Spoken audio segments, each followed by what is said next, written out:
Hello guys, कैसे हैं आप सब। स्वागत है मेरे चैनल पर। मैं हूं सिंपल नेटवर्क और आज हम बात करने जा रहे हैं एक कमाल की न्यूज़ के बारे में। तो आप लोगों को तो याद ही होगा कि लास्ट वीडियो में हमने बात किया था वीपीएन बैन इन इंडिया और उसके साथ साथ कैसे इलीगल एनिमे स्ट्रीमिंग एप्स धीरे धीरे बैन होते जा रहे हैं उसके बारे में।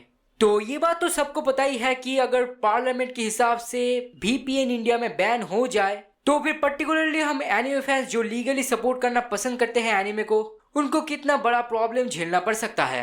मतलब अगर प्रॉपर एनिमे ओटीटी प्लेटफॉर्म्स की बात करें जैसे कि क्रंची रोल, फनीमेशन या फिर हाई डाइव, तो फिर इन सब का सर्विस इंडिया में प्रॉपरली अवेलेबल है नहीं। मतलब फनीमेशन और हाई डाइव का सर्विस तो इंडिया में एकदम भी है नहीं।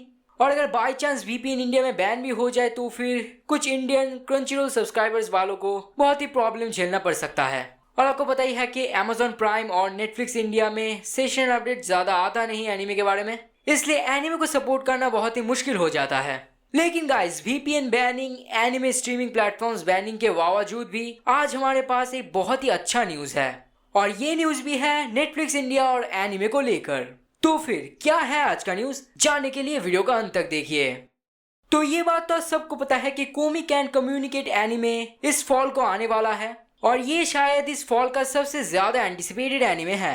तो रिसेंटली शो प्रो ने कोमी कैन कम्युनिकेट के ऊपर एक नया पीवी डाला है अपने यूट्यूब चैनल पर और उस वीडियो से हमें जानने को मिला है कि 6 अक्टूबर को 12 AM जापान स्टैंडर्ड टाइम में कोमी कैन कम्युनिकेट का वीकली टेलीकास्ट शुरू होगा टीवी टोक्यो और उसके साथ साथ कई सारे जापानीज टीवी चैनल में। और कोमी कैन कम्युनिकेट के ऑफिशियल वेबसाइट से हमें यह भी जानने को मिला है कि 7 अक्टूबर से नेटफ्लिक्स में world wide Kom can communicate का वीकली टेलीकास्ट शुरू हो जाएगा।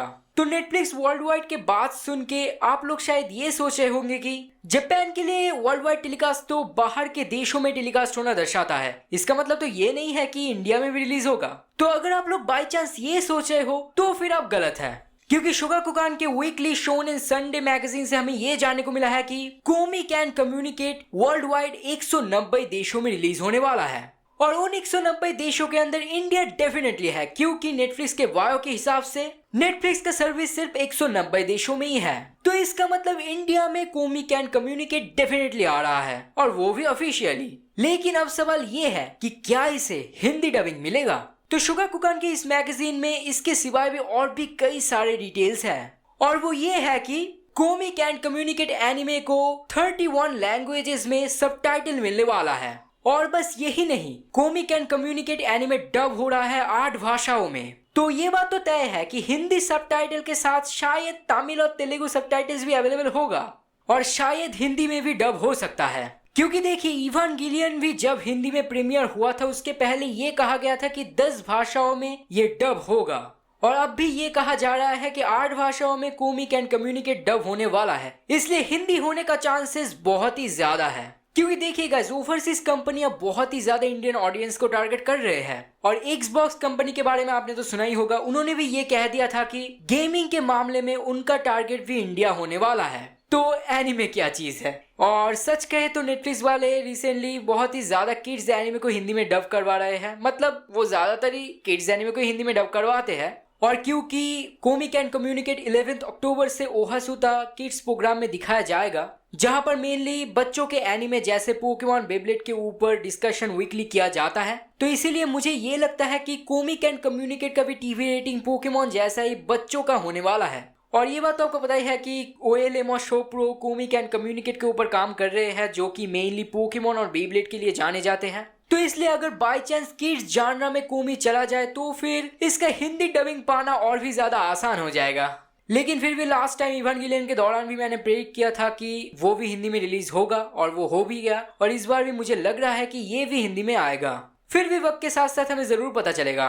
तो वेटिंग लिस्ट में अभी भी 2 एनिमे है, ब्लू पीरियड और जोजोस बिज़ार एडवेंचर पार्ट 6। तो ये बात ऑलरेडी कंफर्म हो गया है कि ब्लू पीरियड 9 अक्टूबर से नेटफ्लिक्स इंडिया में रिलीज होने वाला है, लेकिन हिंदी के साथ ये एसोसिएटेड होगा या नहीं ये मुझे नहीं पता। लेकिन जोजोस बिज़ार एडवेंचर स्टोन ओशन के बारे में हमें अभी तक कुछ भी जानने को नहीं मिला है। ये बात तय है कि ये नेटफ्लिक्स में आएगा, लेकिन इंडिया में आएगा या नहीं इसके बारे में हमें अभी तक कुछ भी जानने को नहीं मिला। तो गाइस, आपको क्या लगता है, कोमी कैन कम्युनिकेट क्या हिंदी डब में आएगा? मुझे तो लगता है आएगा, लेकिन आप लोगों भी अपना ओपिनियन हमें नीचे बता दीजिए और जोजोस बिज़ार एडवेंचर के साथ क्या होने वाला है ये भी हमें नीचे बता दीजिए। ऐसे तरह तरह के मजेदार न्यूज एंड अपडेट्स के लिए हमारे साथ ऐसे ही बने रहिए। तो आज के लिए बस इतना ही, मिलते हैं आगे एक और नई वीडियो के साथ।